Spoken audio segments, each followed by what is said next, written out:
Bonsoir à toutes et à tous, je suis ravie de vous retrouver ce soir pour cette nouvelle édition de la Tranche Info. Nous sommes le lundi 29 juillet et tout de suite nous partons pour une demi-heure de JT qui sera suivie du Focus.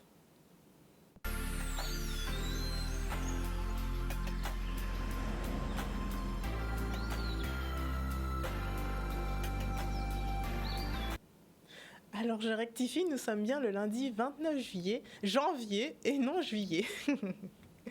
Pour régler les conflits individuels entre employeurs et salariés liés par un contrat de travail, on saisit le Conseil de prud'homme.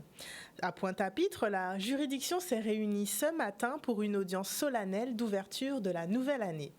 La nouvelle présidente du Conseil des prud'hommes de Pointe-à-Pitre, Brune Dolaïs, a dressé le bilan de l'activité juridictionnelle de l'année 2023 en présence de la procureure de la République de Pointe-à-Pitre, Caroline Calbeau.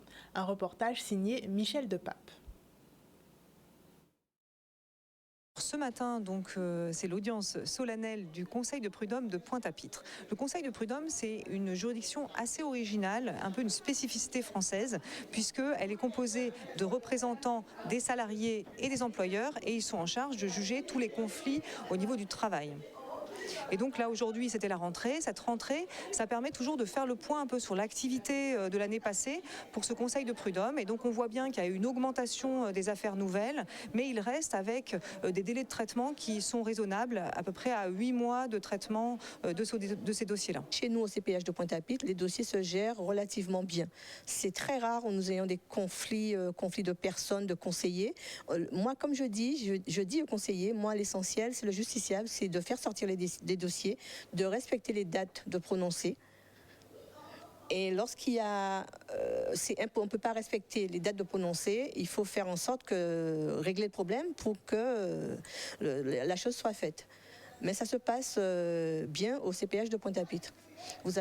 Au niveau du nombre de dossiers sortis, le dossier dure chez nous 9 mois maximum. Et ce qui est intéressant, donc ce que je disais, c'est ce paritarisme, c'est-à-dire qu'il y a des représentants d'employeurs et de salariés qui doivent s'entendre pour arriver à dégager une solution après des débats et pour arriver à savoir finalement qui a raison ou qui a tort entre le salarié et l'employeur.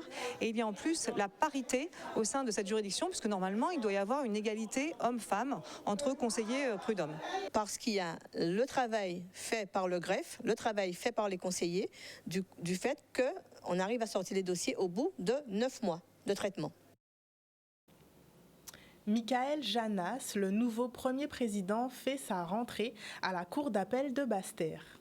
Vendredi 26 janvier, il a officialisé son installation lors de la traditionnelle audience de rentrée de la Cour d'appel de Basse-Terre, 3 semaines après avoir pris ses fonctions. Président au tribunal judiciaire de Lyon depuis 2020, Michaël Janas fait alors ses premiers pas en Outre-mer et en Guadeloupe notamment, où il remplace Philippe Cavalery en poste depuis 2017. Pour le nouveau premier président et le procureur général de Basse-Terre, Éric Morel, la violence et la criminalité sont au cœur des préoccupations. De nouveaux défis attendent Michaël Janas, il se dit prêt à les relever. Un reportage d'Olivier Félix. C'est vrai que je ne connais pas l'outre-mer, mais par contre, je n'ai aucune idée préconçue. Et les premiers pas, je vais les consacrer à écouter, à découvrir, parce que ma méthode est assez simple.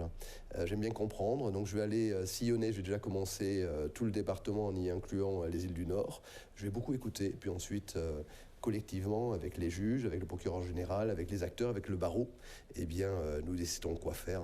Des moyens arrivent et il s'agit de relever des challenges qui sont extrêmement intéressants. Ça se traduit par l'arrivée d'un chef de cabinet déjà, au niveau de la cour d'appel. Il va y avoir des juges qui vont arriver, nouveaux, 7 juges d'ici 2027 et 3 magistrats du parquet.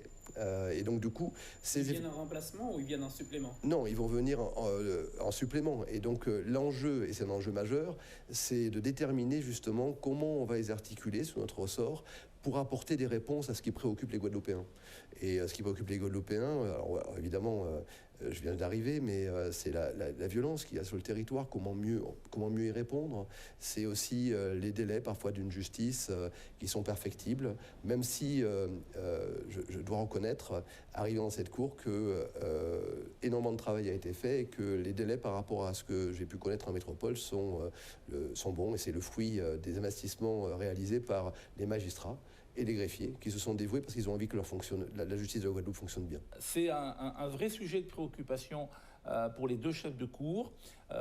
Très clairement, nous avons des dossiers d'affaires économiques et financières, politico-financières, qui commencent à dater. Je sais que dans certains dossiers, il y a des prévenus qui sont âgés et malades.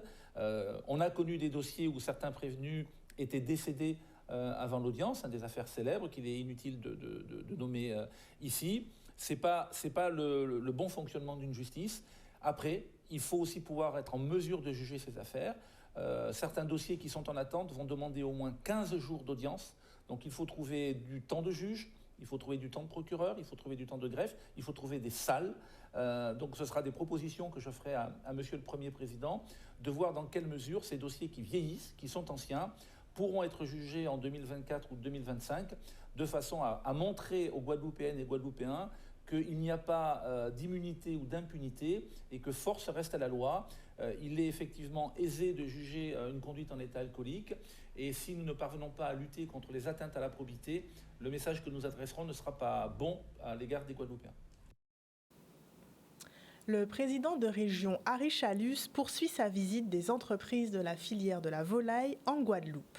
Ce samedi 27 janvier, il était en visite à la ferme du Moulin de Saint-Jacques à Anse-Bertrand. La société d'élevage d'animaux a sollicité le soutien de la collectivité et des financements européens pour augmenter sa productivité et sa capacité de production, mais aussi accompagner l'emploi des jeunes dans la filière. Un reportage d'Olivier Moradel. Aujourd'hui, nous sommes à la ferme vraiment de Campèche. Pourquoi ? Parce que depuis quand même quelque temps, nous accompagnons cette filière. Nous voulons effectivement augmenter le nombre de productions de poules, mais aussi d'œufs. Et aujourd'hui, comme il le dit, nous sommes à 60% seulement de la consommation guadeloupéenne. Donc nous sommes venus voir comment accompagner cette entreprise de manière à monter en gamme, mais surtout de permettre aussi à créer des emplois pour les jeunes guadeloupéens. En essor, je dirais que c'est surtout une filière qui a beaucoup d'avenir.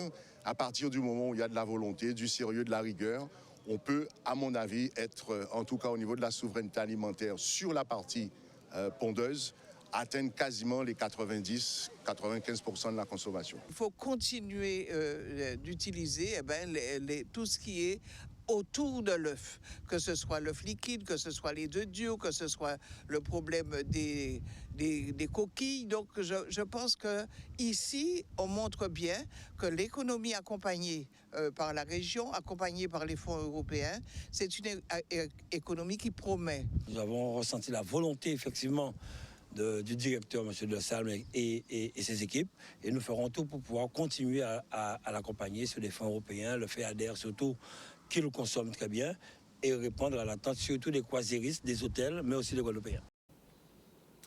À Saint-Claude, les usagers du pont de la rivière aux Écrevisses commencent à voir la fin des travaux. Depuis quelques mois, l'ouvrage présentait des signes d'usure. Un chantier a été entrepris afin d'installer une structure de renforcement visant à sécuriser le pont pour éviter qu'il ne cède. Déjà considéré comme dangereux en raison de son virage délicat ayant déjà occasionné de nombreuses sorties de route, le pont de Matouba devrait être à nouveau praticable d'ici la fin des essais et des travaux définitifs. Un reportage signé Olivier Félix. On a repris la base des piles, des deux piles. Puis on a mis une structure d'étaiement pour prendre les efforts du pont. La structure, on l'a vendue pour 2 ans, tout en sachant que la région a commencé déjà pour faire le nouveau pont. On a mis une série de capteurs pour voir comment évoluait la structure. Avec la réunion qu'il y a eu ce matin, on a vu avec les services de la région de Guadeloupe. Le test est vraiment concluant, mais on garde quand même la semaine d'observation. Et par la suite, en fonction de cette semaine d'observation, on va peut-être ouvrir, comme je viens de nous dire, à 2 voies sous l'ouvrage. C'était compliqué. C'est des travaux qui ont duré quasiment un mois. On n'a pas été gâtés par le temps au mois de décembre. Et il fallait le faire, on a fait. On a fait le boulot et on a plutôt bien réussi. La société MCREA et l'association JPMC viennent en aide aux habitants en difficulté de la ville de Bemao. Entraide et partage sont les maîtres mots de la collaboration entre ces deux organismes à visée sociale. Ce samedi à Bemao s'est déroulée une action humanitaire nommée « Autour d'une galette ». Au programme, soins du corps, bien-être et partage d'un repas. Reportage. La motivation, c'est notre amitié, mon amitié que j'ai avec Bwana. On avait déjà fait 2 opérations en 2019 et 2021 sur le territoire de la ville de Bemao. Et je me suis dit, ça faisait déjà trop longtemps. 2022 a été pénible pour nous. J'ai attendu qu'il revienne tranquillement, qu'il se refasse. Et je lui ai proposé en fait qu'on reprenne là où on s'est laissé, tout simplement. Chose qui me tenait à cœur, je me répète un peu, mais je continue là où on m'a arrêté sans faire de jeu de mots. Parce qu'on remet quand même l'humain au centre de nos actions. C'est des actions caritatives, c'est des actions humanitaires, des actions sociales qu'on a toujours fait, en tout cas que j'ai toujours fait avec mon association. Et donner le sourire aux autres, c'est ce qui nous donne, nous, le sourire. Donc j'avais vraiment envie de recommencer, de continuer, quoi. Il ne s'agissait pas que d'un partage repas autour d'une galette aussi, mais il s'agissait de soins beauté, petits massages du corps, en fait, différentes parties du corps. C'était vraiment des petites actions, certes courtes, mais à favoriser aussi un lien social. Voilà, que la personne se sente bien, essaye de faire abstraction en fait de son quotidien et se sente aimée surtout. Ah ben merci pour l'amour, hein, on sent de l'amour dans le métier. Merci franchement à tout ce que vous faites, que ce soit pour moi ou pour tout le monde. Je suis remplie d'émotions parce que c'est de l'amour en fait.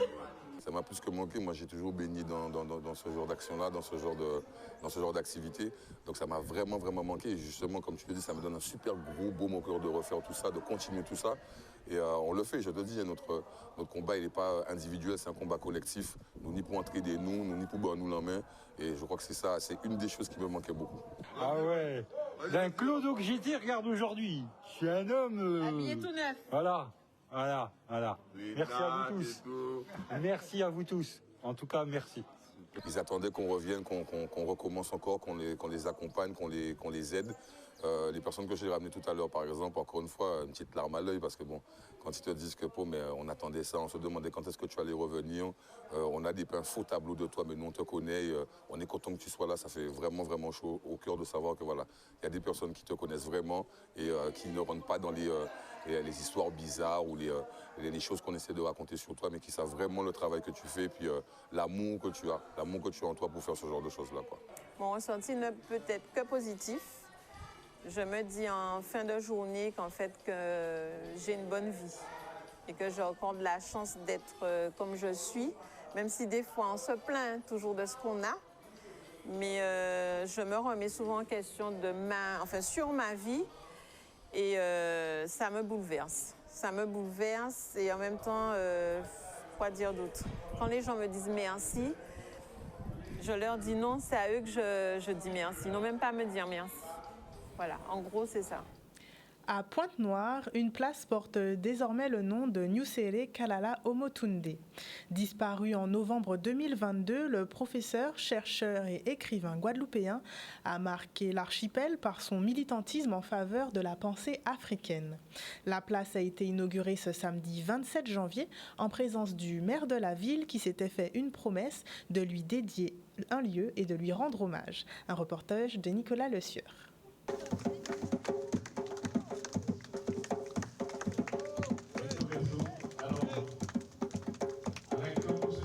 Aujourd'hui, il s'agit d'un grand événement puisque à Pointe-Noire, nous avons eu un grand homme, un grand scientifique, un grand chercheur, en l'occurrence de Nyusere Kalala Omotunde, qui a vécu ici, malheureusement qui nous a quittés le 14 novembre 2022. Et j'avais promis lors de ses obsèques de donner son nom à une rue ou à une place, en tout cas à un site de la collectivité. La population pointe-noirienne et la municipalité ont accepté à l'unanimité de donner le nom de Kalana Omotunde au parc de la Verdure où nous sommes aujourd'hui. Et c'est en ce sens que nous avons procédé donc à dévoiler cette stèle, ce totem au nom de ce monsieur qui, nous pensons, dont le nom restera gravé pour l'éternité. À l'habitation de la Ramée à Sainte-Rose, la vanille de Guadeloupe et des Outre-mer était à l'honneur. La fête de la vanille, Vanille en nous, a connu un véritable succès ce samedi 27 janvier. Plusieurs dizaines de visiteurs sont venus découvrir les secrets et richesses de la vanille, mais aussi goûter et se procurer les douceurs des producteurs présents à l'occasion. Reportage. Là, c'est vraiment pour valoriser la vanille de Guadeloupe. Donc aujourd'hui, pendant toute une semaine, il y a eu un séminaire pour vraiment parler de la vanille, qu'est-ce que la vanille, et promouvoir la vanille de Guadeloupe. Il faut savoir qu'aujourd'hui, là, samedi, c'est le marché, pour que les gens puissent venir voir et comprendre qu'est-ce que la vanille et pourquoi on parle de vanille Guadeloupe. Et il faut savoir que nous avons en Guadeloupe la vanille, une vanille de qualité, la vanille vraiment avec un taux de vanilline qui est supérieur, qui fait qu'aujourd'hui nous avons un diamant en main. Là, quand tu as la tête comme ça, tu as ton support, tu attaches cette partie-là sur ton support. D'accord? Tu l'attaches bien avec une attache biodégradable parce qu'au bout d'un mois, la liane, elle va te faire des racines trempées. Nous proposons une vanille de qualité et une vanille scarifiée. C'est cette façon, cette méthode de transformation que nous mettons en avant. Cette méthode de transformation nous donne une qualité suprême par rapport à la transformation et à un affinage précis qui nous permet d'avoir à la suite une vanille givrée. La vanille givrée, c'est vraiment une concentration d'arômes et d'essence qui par la suite nous permettra d'avoir du givre de cristaux. Je vais vous montrer sur la gousse. Et vraiment, cette vanille, elle est très recherchée gustativement parlant. Elle est vraiment bonne.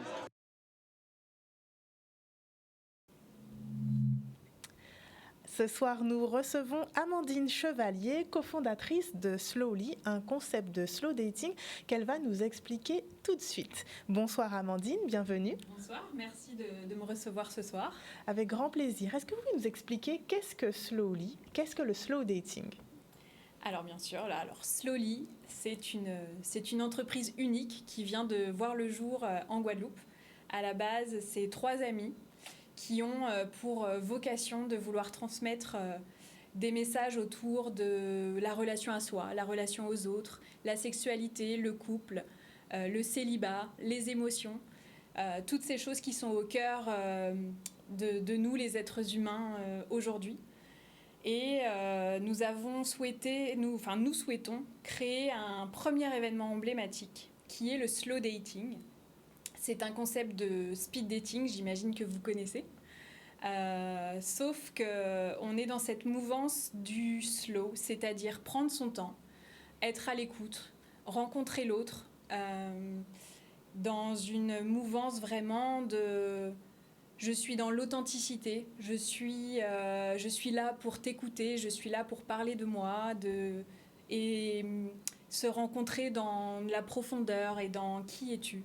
Donc voilà toutes ces choses que nous souhaitons transmettre. Donc des slow dating, c'est des rencontres entre 15 hommes et 15 femmes de 10 minutes chacune, parce que le speed dating habituellement c'est 2 à 3 minutes. Là nous souhaitons 10 minutes par personne. Ce slow dating aura lieu ce vendredi 2 février au Café Papier à Jarry. Vous pouvez venir à partir de 19h, 19h30. Vous serez accueillis par mes collaborateurs et moi-même qui vous expliqueront un petit peu le déroulement de la soirée et le lieu, bien sûr, comment ça va se dérouler, avec un cocktail offert créé par une mixologue spécifiquement pour le slow dating. Donc il y aura un cocktail à base de rhum, un cocktail à base de gin et du sans-alcool.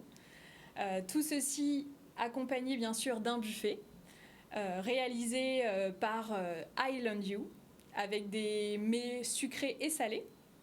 Et enfin, bien sûr, un concert de musique live Ça, c'est un petit concert de 3 musiciens qui sont vraiment incroyables pour créer une ambiance intimiste, cosy.